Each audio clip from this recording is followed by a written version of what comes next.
My quote is, to err is human, but to forgive is not company policy. So I have a couple things, or a couple situations in my life where a friend of mine it's actually the same guy, or his name was Mike, my friend in high school. He actually, had two terrible things happen to him in high school.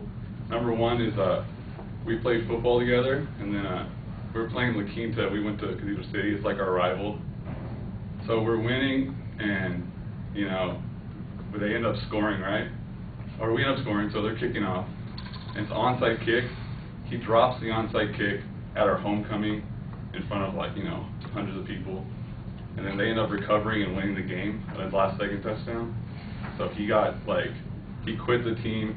Everyone would give him crap the whole time. He didn't play football his senior year because he just couldn't live it down.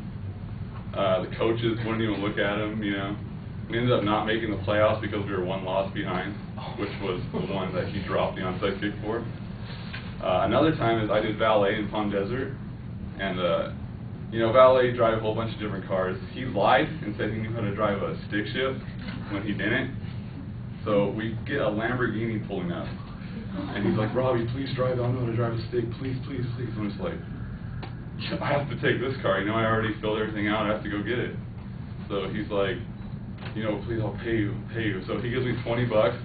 So I'm like, all right, I'll go, and I take it. And this other guy's mad at me for not getting his car fast, so I'm like, whatever. So I get in the car, I'm driving it around, and he gets in a lifted F-150 and runs over the hood of the car I'm in the Lamborghini. Yeah. So it wasn't a stick. He's driving the lifted F-150, runs over the left headlight, and completely ruins this guy's car. He just checked in. He's in for 3 days, and he has a Lincoln Town car escorting him around the city. So he didn't even know his car was ruined until he checked out. Unfortunately, I was there the same shift where he checked out. So he comes out, and then I'm the one driving the car, when it got messed up. So he doesn't know what happened. So he just freaks out on me, He's, I'm going to talk to your manager. You're going to lose your job and all that. And I was planning on moving out and coming to Fullerton just a few months before, so I ended up quitting and taking the blame for it. But he couldn't go back to work. He felt so ashamed, so he ended up quitting too. But yeah, so he's the most unlucky person in the world.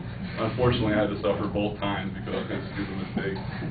So the error is human, I guess. Everyone makes mistakes, but no one's forgiven for such huge things like that. Thank you.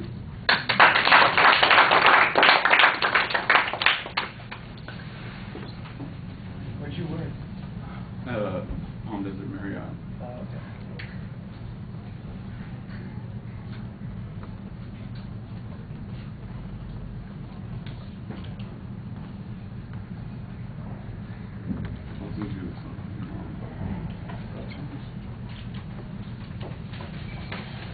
How was the F-150? Oh, not a scratch on it. It was lifted like monster truck status, 3 feet. You think you didn't see it because you're in a Lambo and you're so Yeah, it was so low. Yeah, you picked up crazy. I was in his blind spot, so he just went straight, and then the rear right wheel just. You just took the blame for it?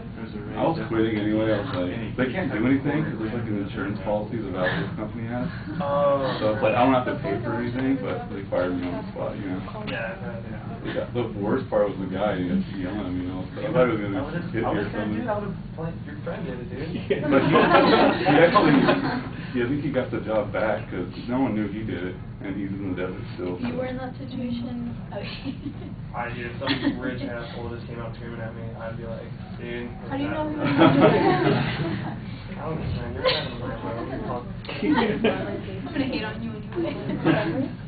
I'm driving a 2000 Toyota Tundra and he's driving. I'm going to give him shit. I was so excited to drive a Lamborghini. I never did it before, And Yeah. then I pull up 2 feet and. Was it stick or was it? Yeah, it was stick. Oh. Well, it had, on the side. I'm not sure if you could. Did you not hear the story?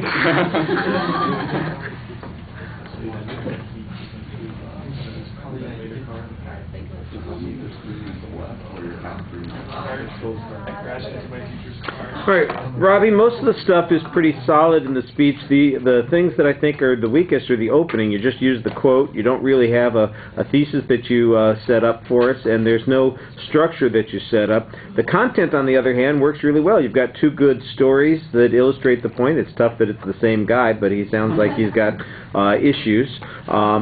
And you tell the stories in an interesting way. There's usually pretty good detail. I thought that you had a little bit of trouble a couple of times trying to explain the scenario, but once you got into it, it flowed pretty smoothly. Your voice projects pretty well. You do have a tendency to look down and around. You want to be a little bit more consistent about engaging the audience. I thought that you looked relaxed while you were talking to us. You moved around a bit comfortably, and at the end, you seemed pretty involved. I think everybody was caught up in the story. Obviously, everybody had a whole bunch of questions right afterwards. Everybody. JJ had a whole bunch of questions afterwards. Maybe he wasn't listening, like I said. Okay, thank you.